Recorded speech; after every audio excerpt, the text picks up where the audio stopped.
오늘 이야기의 주인공은 63세 김미연 씨입니다. 그리고 그녀의 아들과 며느리에 관한 이야기죠. 김 씨는 며느리를 처음 맞이하고는 도무지 요즘 젊은 세대를 이해할 수 없겠다고 생각했습니다. 김 씨 자신도 시집살이라면 지긋지긋하게 느꼈던 사람이라 며느리는 고생시키지 말자 다짐하며 살아온 이였습니다. 그래서 단 한 번도 며느리에게 시집살이를 시킨 적이 없었습니다. 명절에도 마찬가지였죠. 그런데 그런 김 씨의 마음을 알아주기는커녕 설거지를 조금 했다고 다시는 시댁에 오지 않겠다고 화를 내는 며느리. 그리고 그런 며느리 편을 들며 엄마인 자신에게 역정을 내는 아들. 김 씨는 허탈했습니다. 정말 시집살이라도 시켜보고 이런 소리를 들었다면 억울하지는 않을 것 같았습니다. 생일에 전화 한 통 없어도 뭐라 한 적 없었고 집에 오면 손 하나 까딱하지 않아도 핀잔 한마디 안 했습니다. 그럼에도 불구하고 시댁이라는 말만 들어도 질색하는 며느리. 김 씨도 더는 며느리 비위를 맞추며 살기가 힘들었습니다. 이런 며느리라면 더는 부모 노릇도 하기 싫었습니다. 그래서 연을 끊겠다는 아들 부부에게 차라리 잘 됐다는 듯 콧방귀를 뀌었습니다. 결국 누가 손에 일지는 불 보듯 뻔했으니까요. 김 씨는 아들과 딸 하나씩 자식이 둘이었습니다. 자식들과는 비교적 친밀한 편이었고 어려서부터 친구처럼 지냈기 때문에 심각한 사춘기도 없이 지나갔습니다. 고민이 생기면 나누고 독립한 뒤에도 자주 왕래하며 그렇게 살아왔습니다. 우리 애들은 나가서 살고 나니까 전화도 한 달에 한 번 올까 말까야. 부모 생각은 안 나는지 몰라. 아휴, 요즘 애들은 다 그렇지. 그래도 지금은 그나마 나은 편이지. 결혼해봐라, 더하면 더했지. 특히 며느리나 사위는 그냥 남이라고 생각해야 한다는 말을 듣고 김 씨는 도무지 이해할 수 없었습니다. 왜 그래야 해? 며느리든 사위든 우리가 잘하면 되는 거잖아. 모임 친구들의 말에 김 씨는 늘 반박하곤 했습니다. 나이가 나이인 만큼 만나기만 하면 자식 이야기, 며느리나 사위 이야기가 대부분이었습니다. 그런데 꼭 흉을 보는 사람들이 있었습니다. 김 씨는 그런 지인들이 이해되지 않았습니다. 요즘 사람들을 이해하려고 해야지. 우리 때처럼 생각하면 안 돼. 우리 때처럼 했으면 다 이혼하고 도망갔을걸? 그러면서 자신은 나름 잘해주고 있다고 생각했습니다. 며느리는 시집살이 안 시키면 되는 거고 사위도 머슴처럼 안 부리면 될 일이지. 각자 잘 살면 서운할 것도 없잖아. 아이고 그래. 잘났다. 며느리랑 사위가 자기한테 잘한다 이거지. 이 집은 아주 웃음꽃이 피잖아. 비결이 뭐라고? 우리가 먼저 좋은 부모가 돼야 한다는 거지. 김 씨의 말처럼 실제로 그녀는 며느리나 사위와 사이가 좋은 편이었습니다. 그 이유는 자식들에게 집착하지 않고 일정한 거리를 두며 살아온 결과라고 믿었습니다. 스스로 신세대 마인드를 가졌다고 여겼고 그래서 자식들과도 소통이 잘 된다고 생각했죠. 당신 생일인데 애들 불러서 파티라도 해야 하는 거 아니야? 에이 번거롭게 뭘 그래요. 내 생일이 뭐 그리 대수라고 바쁜 애들을 부르겠어요? 나중에 서운하다고 하지 말고 내가 전화할게. 애들한테. 됐다니까 그러네. 그러면 뒤에서 흉 봐요. 나이 1살 더 먹는 게 뭐 대단한 건가요? 그냥 우리 둘이 조용히 좋은 시간 보내면 되지. 괜히 파티하고 그러면 선물한다고 돈 쓰고 난 그런 거 부담스러워요. 남편이 고개를 끄덕이자 김 씨도 고개를 끄덕였습니다. 자식들이 힘들게 일해서 번 돈을 자신의 생일 선물에 쓰는 것이 싫었습니다. 그런데 생일 전날 오후 사위가 보낸 택배가 도착했습니다. 어머 조서방이 선물을 보냈나 보네. 그래 작년에도 화장품 세트 보내지 않았었나? 이건 어머나 명품백인데? 어휴 진짜 주지 말라니까. 꼭 이런다니까. 김 씨는 휴대폰을 들고 사위에게 전화를 걸었습니다. 아니 조서방 선물 보내지 말라니까 또 보냈어요. 그러자 사위는 다정하게 생일 축하 인사를 건넸고 김 씨는 전화를 끊을 때까지 웃음꽃을 피웠습니다. 아무튼 고마워. 아니야 굳이 오지는 마. 그래 끊을게. 전화를 끊자마자 곧 며느리에게서도 전화가 걸려왔습니다. 어머 미도 전화했네. 여보세요? 네 어머님. 저 미예요. 그래 어쩐 일이야? 내일 생신이시라 주말에 같이 식사라도 하시자고요. 외식하자고? 아니야 너희 다 바쁜데 무슨 식사는 식사야. 괜찮아. 전화로 축하하는 걸로 충분해. 그래도 에이 나는 밖에서 사 먹는 음식 별로 안 좋아하는 거 알잖아. 그냥 집에서 미역국에 밥 먹는 게 좋아. 그게 진짜 생일이지. 아 집에서요? 우리 며느리가 생일상 차려준다고 하면야 내가 가지. 김 씨가 장난스럽게 말하자 며느리가 살짝 당황한 기색이 느껴졌습니다. 그럼 저희 집에서 식사하실래요? 제가 미역국 끓여드릴게요. 어머, 농담이었는데 정말? 그러면 나야 좋지. 현정이네도 같이 부를까? 아, 아가씨도요? 걔네만 쏙 빼놓기도 그렇잖아. 근데 음식은 너무 많이 하지 마. 나 그런 거 부담스러워하는 거 알지? 네, 알겠습니다. 전화를 끊고 옆에 있던 남편이 물었습니다. 내일 같이 밥 먹는다고? 응. 미가 생일상 차려준다네. 힘들게 왜 그런 걸 하냐? 그러게 말이야. 내가 괜찮다고 해도 굳이 해주겠다니 뭐 오랜만에 다 같이 모이면 좋지. 남편이 혀를 차며 말했지만 김 씨는 그냥 웃으며 넘겼습니다. 다음 날 며느리가 차려준 생일상을 받고 즐겁게 시간을 보냈습니다. 화기애애한 분위기 속에서 함께한 생일. 김 씨는 며느리 사위랑 사이가 어색하다는 사람들은 참 이해가 안 된다는 생각을 하게 됐습니다. 며칠 뒤 김 씨는 수화기를 들었습니다. 미야, 이번 명절 얘기 좀 하려고 전화했어. 아네. 어머님. 명절이 다가오자 김 씨는 가장 부담이 될 것 같은 며느리에게 먼저 전화를 건 것입니다. 우리 이번 명절엔 음식 많이 하지 말자. 어차피 다들 잘 안 먹잖니? 요즘은 다 간소화하는 추세라며. 아, 그러면 좋죠. 전 같은 거는 제가 집에서 조금만 부쳐서 갈까요? 에이, 뭘 그런 걸 하니. 그냥 와서 후다닥 같이 해치우자. 미은 좋아했습니다. 사실 아들 부부가 결혼한 지 4년째였지만 지난 2해 동안 명절은 김 씨에게도 꽤 힘들었습니다. 집에 손님도 몇 오기 때문에 음식 양이 상당했기 때문이죠. 그래서 이번 해부터는 조금 줄이기로 결심했습니다. 며느리만 고생하는 이런 명절 문화. 김 씨도 질색이었습니다. 젊은 사람들이라면 더더욱 힘들어할 것을 알았고 충분히 이해했습니다. 명절 전날 점심쯤 아들과 며느리가 집에 도착했습니다. 김 씨는 장을 넉넉히 봐둔 상태였는데 미은 재료를 보고 살짝 놀란 눈치였습니다. 이것저것 사다 보니까 좀 많아졌는데 뭐 많이 만드는 건 아니니까 괜찮아. 김 씨는 며느리를 안심시켰습니다. 저도 같이 할게요. 아들 현석이 부엌으로 들어오자 김 씨는 말렸습니다. 부엌 좁은데 덩치 큰 너까지 들어오면 더 불편해. 그렇지 미야? 안 해. 괜찮아요. 넌 아버지랑 가서 말동무나 해. 마늘이라도 까겠다고 하지 마. 깐 마늘 사놨어. 얘가 꼭 이래. 눈치 없이. 엄마가 며느리랑 둘이 오붓한 시간 좀 보내려고 했는데 말이야. 네, 알겠어요. 현석의 마음은 알았지만 김 씨도 며느리를 고생시키려는 마음은 전혀 없었습니다. 미야, 이것 좀 썰어줄래? 내가 장 보다가 손목을 삐끗해서. 네, 제가 할게요. 김 씨는 칼을 며느리에게 건네고 안방으로 들어가 손목 보호대를 찾았습니다. 그 사이 시동생에게서 전화가 와서 잠시 통화한 뒤 부엌에 들어서자 미은 한창 준비로 분주했습니다. 미야, 이렇게 사람들이 안 도와주네. 네. 현석이 작은 아버지도 오고 고모들도 오신대. 이번엔 다들 우리 집으로 모이기로 했대. 한둘 올 줄 알았던 손님이 많아지자 음식 준비량도 자연스레 늘어났습니다. 미의 표정이 어두워지자 김 씨는 며느리를 다독였습니다. 너무 부담 갖지 마. 전 좀 부치고 잡채랑 나물 수육도 하면 돼. 우리 둘이 금방 할 수 있어. 그렇게 다짐했지만 손목이 불편한 김 씨는 속도를 내지 못했고 결국 대부분을 며느리에게 맡길 수밖에 없었습니다. 미안한 마음에 김 씨는 분위기라도 풀어보려 했습니다. 내 친구 며느리는 음식 하나도 못한대. 집도 지저분하고 맞벌이라 바쁘대도 그건 아니잖니? 근데 며느리가 참견 말라고 대들었대. 웃기지? 네. 뭐 둘 다 잘한 건 없지. 잔소리하는 시어머니나 대드는 며느리나 안 그래? 고기 좀 더 재워야겠다. 니은 냉장고에서 고기 더 꺼내와라. 핏물 먼저 빼야지. 네. 안 되겠다. 반찬 2-3가지 더 해야겠어. 사람이 많은데 이 정도로는 부족할 것 같아. 네, 준비할게요. 미은 조용히 대답했지만 표정은 점점 지쳐갔습니다. 그날 저녁까지 전을 7가지나 부치고 다음 날 차례 음식 재료 손질까지 마치니 어느새 저녁 시간이 되었습니다. 이제 우리 저녁 먹자. 주변 정리 좀 하자. 엄마, 저도 좀 도울게요. 얘가 왜 이래? 너 집에서도 그래? 네?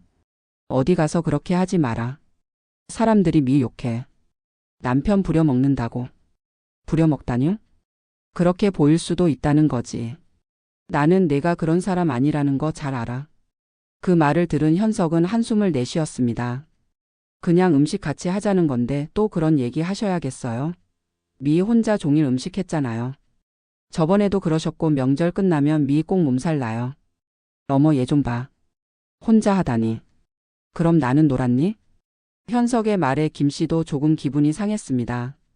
손목이 아픈 와중에도 간을 보고 재료 손질도 했는데 그런 소리를 들으니 서운할 수밖에 없었습니다. 현석 씨.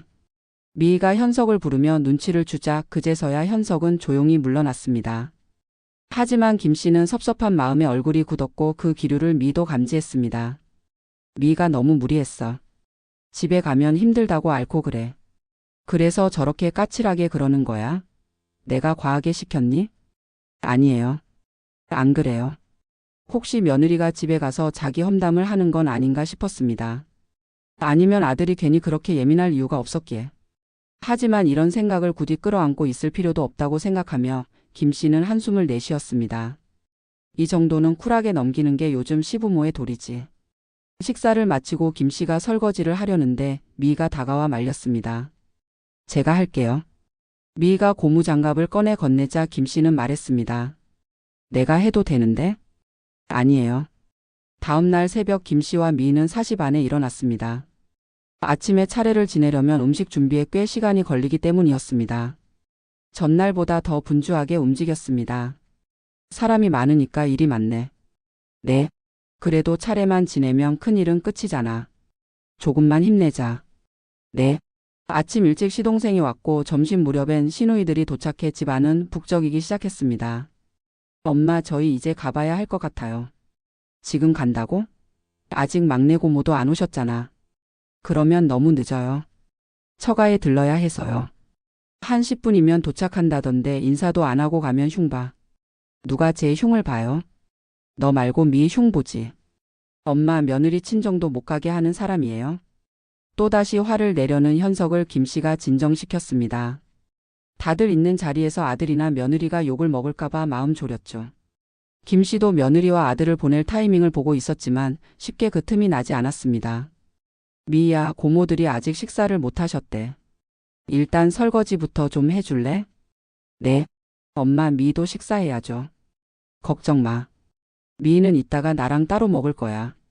현석은 못마땅한 표정으로 거실로 나갔습니다.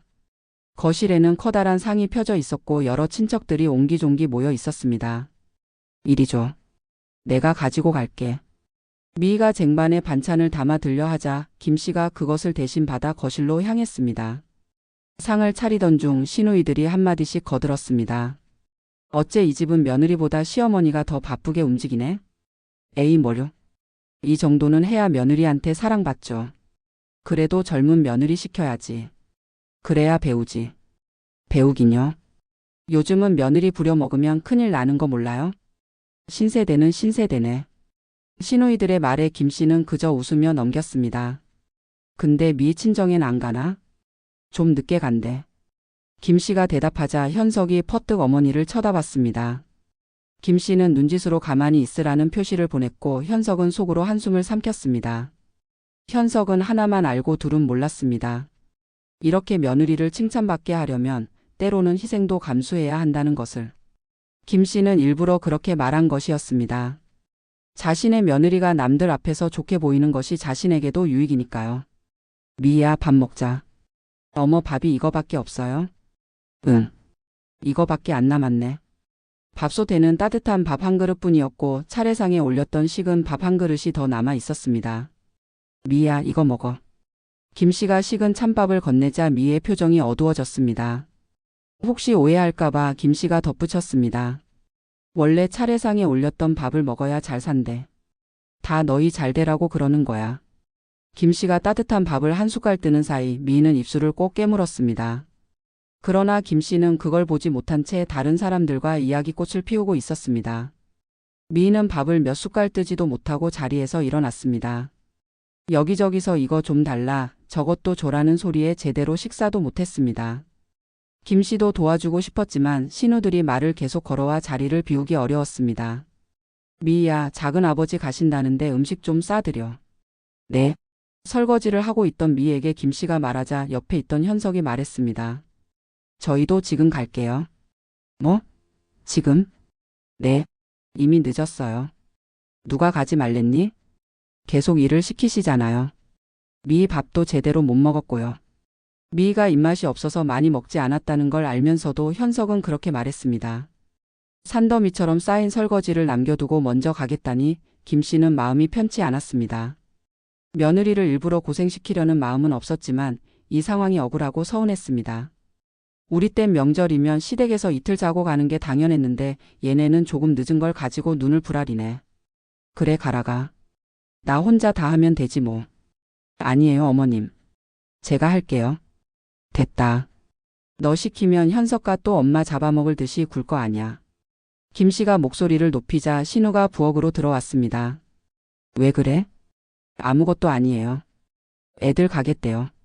저는 이거 좀 치우려는 중이고요. 이걸 혼자 다 치우려고?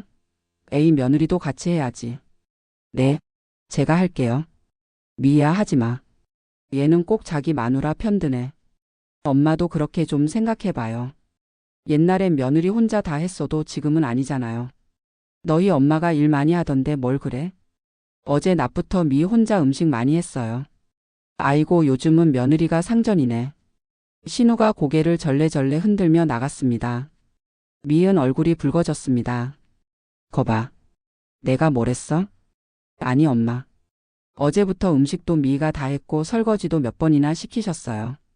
제가 돕겠다고 해도 막으셨고 그럴 거면 집에 빨리 보내주시기라도 하셔야죠. 지금 몇 시인데요? 3시가 다 돼가요. 저희 처가도 들러야 해요. 고모들도 친정 갔다 왔다면 미희도 가야죠. 너 정말 너무하구나. 아무리 그래도 어른들 앞에서 엄마한테 그렇게 말하니? 설거지도 내가 시켰냐? 자기가 한 거 갖고 왜 엄마한테 그래? 나 그렇게 며느리 부려먹는 사람 아니야.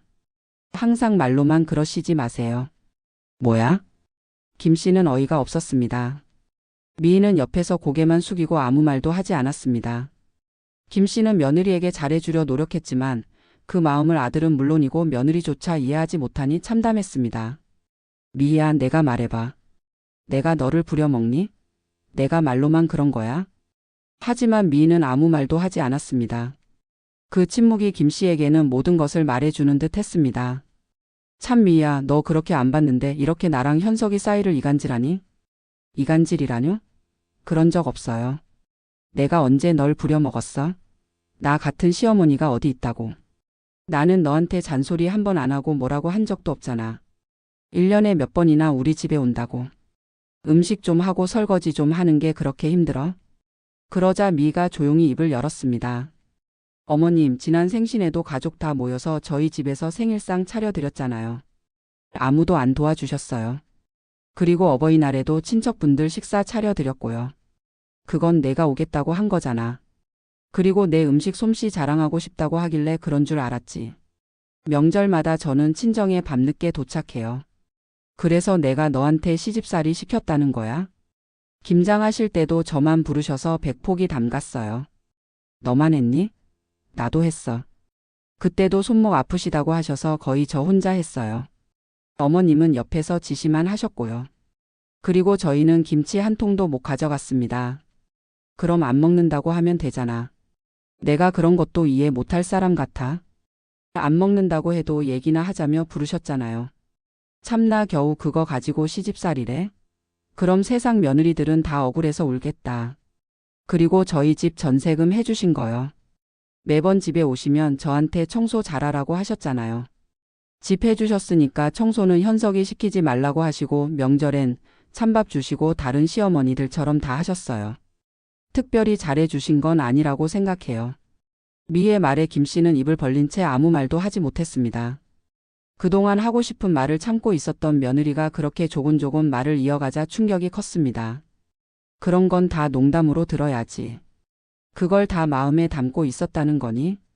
저는 그것도 시집살이라고 생각해요. 어휴 너 정말 웃긴다. 이래서 잘해줘봐야 소용없다니까. 나는 그래도 너 챙기려고 얼마나 노력했는데 이렇게 눈 똑바로 뜨고 말하니 내가 서러워서 살 수가 없다. 미희는 다시 입을 다물었고 이번엔 현석이 말을 이었습니다. 미희 말 틀린 거 없어요. 아니, 말한 것의 절반도 안 된 거예요. 엄마는 늘 말로만 시집살이 안 시킨다 하시지 실제로는 미희가 계속 감내했어요. 미희는 말하지 말자고 했는데 오늘 보니까 도가 너무 지나쳤어요. 너 어떻게 엄마한테 그렇게 말할 수 있어? 저희 앞으로는 명절에 참석하지 않겠습니다. 뭐? 김 씨의 눈이 커졌습니다. 그 말은 곧 전련 선언과 다름없었습니다. 앞으로도 미희를 이렇게 대하신다면 저희는 집에 안 올 거예요. 그 말에 김 씨의 가슴은 무너져 내리는 듯 했습니다. 며느리에게 한두 마디 한 게 다인데 그걸로 다시는 안 온다는 말을 하다니. 이건 너무하다 싶었습니다. 명절에 설거지 좀 했다고 다시는 안 오겠다고? 그렇게 생각하시는 것부터가 저희가 안 오겠다는 이유예요. 아들과 며느리는 조용히 짐을 챙겼습니다. 친척들이 어리둥절한 눈으로 그 모습을 지켜보는 가운데 두 사람의 표정은 굳어 있었습니다. 저희 먼저 가보겠습니다. 현석이 친척들에게 고개 숙여 인사했고 누구의 대답도 듣지 않은 채 현관문을 열고 나가버렸습니다.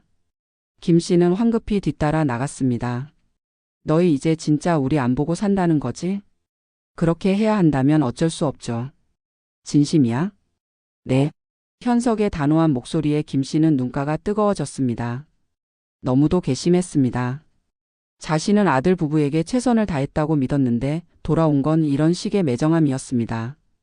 이런 자식을 낳고 미역국을 먹은 게 후회될 정도네. 아무리 와이프가 좋다고 해도 엄마 앞에서 이렇게 버럭하고 절연 선언까지 한다고? 이해가 안 된다. 남들은 다 그래도 내 자식은 안 그럴 줄 알았는데. 김 씨는 자식들 마음을 헤아리려 항상 노력했다고 믿었습니다. 그런데 그걸 알아주기는커녕 오히려 원망만 받다니. 그래. 나도 너희 안 봐. 안 보면 그만이지. 그리고는 며느리를 노려보며 말했습니다. 너 이런 사람인 줄 알았으면 나도 그렇게까지 잘해주지 않았을 거야. 전세금도 안 해줬을 거고. 도대체 언제까지 그 전세금 얘기하실 건데요? 그걸로 저를 계속 무시하시잖아요. 내가 언제 무시를 했다고 그래? 그냥 어머님은 늘 자기 생각대로 하시고 우리가 무조건 고마워해야 한다고 생각하시는 것 같아요.